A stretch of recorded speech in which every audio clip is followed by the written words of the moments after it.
Hello again, students. This is Professor Kraus. This is going to be lecture number 15, looking at one of the most important ideas in Christianity, and that is the gospel. Let me open us in prayer. Father, we are grateful for your love, for your many blessings in our life. I thank you for these students, the work that they've already put into this semester. And I pray for grace and mercy as they continue to work hard, give their very best to not only learn this material, but to continue growing in their ability to think through difficult issues and challenging concepts. And so continue just to help them out. In Jesus' name we pray. Amen. All right, looking at the gospel. Now, before we look at what the gospel really means, let's define it. The word gospel means good news. That's its literal definition. And so when you think about how the first 4 books of the New Testament are called gospels, we would say that they are biographies of Jesus explaining or showing the good news, why Jesus came. Throughout this lecture, I'm going to be looking at why the gospel is so important and what Christians believe about the good news of Jesus. The gospel is first and foremost an announcement. Like if you got engaged or you got a promotion, you made the dean's list, you did really well in something, and you had to tell someone else, you announce the good news. It's good news that you want to share with other people. Well, Christians, when they began to share about Jesus and his life and death and resurrection, it was considered good news. And not just for some people, but for all people. The gospel really is good news because, number one, it is available to all people. It's for anybody who believes. But number 2, the gospel is good news because it's not based on your performance. It's not based on how good you can be or even your identity right now, who you are. As C.S. Lewis writes, the really tough work, the bit we could not have done ourselves, has been done for us. We've not got to try to climb up into spiritual life by our own efforts. It's already come down into the human race. And whether we realize it or not, this is good news. That our standing, our relationship with God, according to Christianity, is not based on what we can do for God, but what He has done for us in Jesus dying on the cross. Now, one of the simplest and most repeated ways that throughout the Bible that the writers discuss the good news of Christianity is the idea of salvation. It is to be saved from something. Now, you got to start with the bad news. The bad news is we are all sinners because of our sin. We are separated from a good and holy God, and we cannot save ourselves. There's nothing we can just tweak in our life or change that will save us. So, therefore, we need a Savior. We need someone outside of ourselves that can save us. And so, throughout the Bible, God is described as the one who will save, and then with Jesus, Jesus is the one who comes to save us. Christians believe that everything we need to be saved has already been accomplished by Jesus on the cross. We do not have to bring something with us. We do not have to add to what Jesus has done. It's not Jesus plus what I can do in my own power that saves me. No, it's the good news is that when Jesus saves me, He saves me completely. That I don't bring something to the table. I remember when me and Mandy closed on our house. We found the house. We found the floor plans, and we had somebody build it for us. And when we sat across the table from the bank representatives, and we were closing on our house, it would finally be ours. We had to bring a check, like a down payment. We had to bring a check, and that's what we had to offer. Well, God doesn't ask us to bring a check of good works to Him to show that, hey, you've done enough. No, what Jesus has accomplished is enough. Jesus sacrificed Himself on the cross for our sins so that all of our sins are removed. And so the way we're saved is by believing that what Jesus has done is enough and putting our faith in Him. We don't put half our faith in Him and our other half in us, that we can make up whatever's lost through our own good works. Christianity says we don't add anything. Salvation comes through Jesus. To be forgiven, which is part of the good news, means that your slate of bad deeds, your slate of wrong actions is wiped clean. Your sins are removed forever. If what separates me from God is my sin, then I can't be restored to a relationship with God until that barrier is removed, until that sin is gone, until my slate is wiped clean. That is why Christians talk about being saved and talk about forgiveness together. To be saved means to be forgiven. It means that all of our sins are removed from us, so that therefore we're no longer sinful in God's eyes because Christ has died for those sins and those sins are now gone. One verse I love, Psalm 103, verse 12, as far as the east is from the west, so far has He removed our transgressions from us. So if you think about east and west, east never meets west. You just keep on traveling east, you keep on traveling west. And so it's the idea that when God removes our sins from us, they are gone forever. Now, how exactly does forgiveness work? We've talked about this a little bit before. God would be unjust if He just ignored our sin, or if He just sort of, picked up the rug and swept our sins under the rug and act like they didn't exist. Like, if I've done something wrong towards God or towards someone else, I deserve justice. So then how can God forgive us if it's not me who does something for it? And Colossians chapter 2, verses 13 and 14 tell us that while we are dead in our trespasses, we can be forgiven because Jesus on the cross takes all of our sins. He died for all of our sins. And when we believe in Him, it means that our record of debt is canceled. If you think about, imagine you're walking down the street and you can't see it, but on your back you have a record of everything you've ever done wrong. And that goes with you wherever, and you can't get rid of it. You can't reach it. You can't remove that.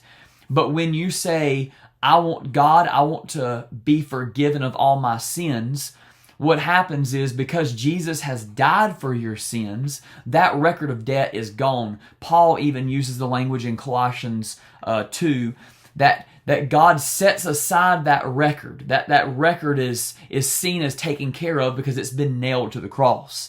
So again, salvation takes place, forgiveness takes place because of what Jesus has done for us. Another very important word is redemption, and it's not a word that we use a lot, so it's kind of tricky. But it's impossible to understand the Bible, God's love for us, or salvation. It's impossible to understand the gospel, the good news, unless we understand what redemption means. Because redemption means that someone buys someone back at a price, or buys something back at a price. In the old days, not only in the Bible but even in our own country's history, unfortunately, slavery was a horrible part of our history. But redemption was where, if, for example, let's say I owed a lot of money to someone and I couldn't pay it back right now, I could sell myself into slavery and say, I'll work for 10 years for you to pay that debt.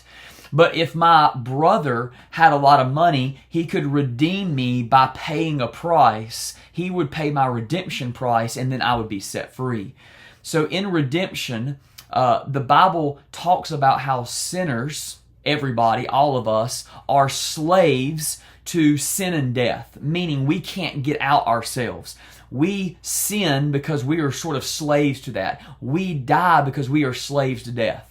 And in redemption, Jesus pays the price to save us out of sin and slavery. Jesus died. He shed His blood for us so that when we believe in Him, God rescues us. We are saved out of slavery to sin and death. We are all, and that's in a spiritual sense. In a spiritual sense, we cannot save ourselves. We need to be redeemed. And so for us to be saved, someone has to pay a price. If I'm in slavery, I can't pay that price myself.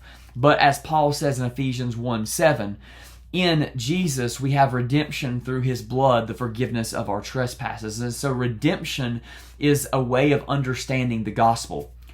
Two of the most important words that we find throughout the Bible that help us understand the good news of Christianity are grace and mercy. They are very close in meaning, but they're also different. Grace is undeserved favor. It's when somebody does something for you that you don't deserve. Mercy is when you do not receive what you deserve. And so both of these ideas are used to describe what God has done for sinners in Jesus Christ. First, we are offered salvation even though we don't deserve it. That's grace. We are saved by grace, Paul says in Ephesians 2. We are saved by grace not through our own works, but by what God has done for us. So God sends His Son Jesus to die for us, and then He offers us salvation if we'll receive it. Grace is a gift that we received. But mercy is the other side of that coin, where we realize that we deserve punishment. The biblical language is because of our sin against God, we deserve to spend eternity in hell away from Him because we've lived our life in a wrong way. We've rebelled against God. But God shows us mercy by not giving us what we deserve. When we believe in Jesus, rather than deserving that punishment, Jesus already took it for us. Why is it so important to Christianity, grace and mercy? Because without them, we would still be in our sin. As a sinner, I deserve punishment. I don't deserve salvation, but I receive them when I believe in Jesus. I receive grace and mercy. Ephesians chapter 2, 1-9 talks about that whole process where we were once sinners, living life for ourselves and not living for God, but by God's grace, not our own works, we are saved and live for God. Another idea of the gospel, the good news, is that we become new creations in Jesus. Now, a lot of people think that Christianity is all about following a bunch of rules. That we have to follow these 40 rules. You have to follow the Bible perfectly to be saved, and then God will finally love you. But Christianity is about the promise that when God saves you, He makes you the new person. It's not about doing the rules first and then God saves you. It's about God saving you, and then when you become a new person because of the transformation that takes place, He makes you a new person who lives differently. Paul says in 2 Corinthians 5:17, therefore, if anyone is in Christ, he is a new creation. The old is passed away, behold, the new has come. So God doesn't, according to Christianity, God doesn't just want to make you a good person, a good moral person, just to get you to follow a bunch of rules. He wants to make you a new person, changing your heart so that you can live in a way that's pleasing to Him. And then there's this idea of adoption, and I include it here because it is considered to be just the most precious promise that we find in the gospel, and something that C.S. Lewis also talks about. C.S. Lewis loves the image of being welcomed into God's family, becoming sons and daughters of God, because it reinforces how much God loves sinners. That when God saves you, He doesn't kind of put you in the corner and say, well, I saved you, but I don't really like you. I saved you, but I had to offer my son for you, and so you're like a second-hand citizen. God actually truly loves you, and He welcomes you into His family as sons and daughters. And the Bible uses that language that when you are saved, you become sons and daughters of God. Not in the way that Jesus is, not in a divinity type way, but in the way that God loves you and He adopts you. Even with your past, He makes you clean, transforms you, and brings you into His own family. The promise of the gospel is that when we are saved, we receive eternal life. Because we are sinful, Christians believe that if we are not saved, if we reject Jesus and the good news that He brings, we spend eternity separated from God in hell, separated from all goodness. But the good news of the gospel is that everyone who believes is not only forgiven and saved, they receive eternal life, meaning they will spend forever and ever with God. So the question now is, if these are the benefits, if this is what happens when you believe in Jesus, if this is the good news, how do we receive that good news? And the answer first starts with faith. I keep on saying that we have to believe and you have to have faith, but faith is not just a head knowledge. It's not just us saying, well, I'll believe those truths about God. I want to be saved. Belief and faith is a surrender. It is not only believing what the Bible says about Jesus, but surrendering ourselves and trusting in Jesus. So, for example, if I believe that I can save myself through my good works, then my faith is in myself. But if I believe that I cannot save myself, then I have to put my faith in someone else. And Christianity is about, being saved by grace. Remember, undeserved favor, the grace that God gives us, but I receive that through faith. If I keep on trying to win my salvation by being good enough, then that's not faith. That's me trying to work and earn salvation. But when I say, God, I can't do it on my own, I need you to save me, that means I believe in God, but I'm also putting my faith and trust in God to be saved. The Bible also talks about repentance. And repentance is not just saying, hey, God, I'm sorry. I feel bad about my sin. But repentance is an attitude where we not only say, God, I've sinned, like I've messed up, and I don't want to do that anymore. It's like a U-turn, right? And C.S. Lewis uses that illustration in Mere Christianity. If we want to be saved, then when we realize we're going the wrong way, we don't just keep on going the wrong way, we do a U-turn. And that's really the essence of the gospel, is when we realize we've sinned and our relationship with God is not good, we don't just keep on going that direction or try to find the answer ourselves. We stop where we are and we turn the other way. We turn from our sin and we turn to Jesus and say, sin is never going to satisfy me. Sin is what's messed up my life. I need Jesus. And we turn back to Jesus. So the gospel is good news because it tells us that God does for us what we can't do ourselves. God loves us so much, He sent His Son Jesus to die in our place. And Jesus died to forgive us of our sins, to show us mercy, and to give us grace. And when we recognize our sin and we turn from our sin and we ask God to forgive us, and we put our faith in Jesus and not in ourselves, the Christianity says that is what salvation is about. And that's the good news of the gospel. Not only what the gospel teaches, forgiveness, eternal life, adoption, grace, and mercy, but also how we receive salvation, and that is through repentance and through faith.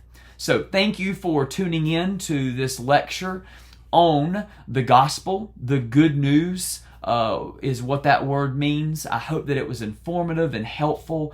If you have any questions or anything that you want to follow up on, any further elaboration you would like for me to do, please reach out by email or leave a comment there on YouTube. But if not, we will see you soon with our next lecture. God bless.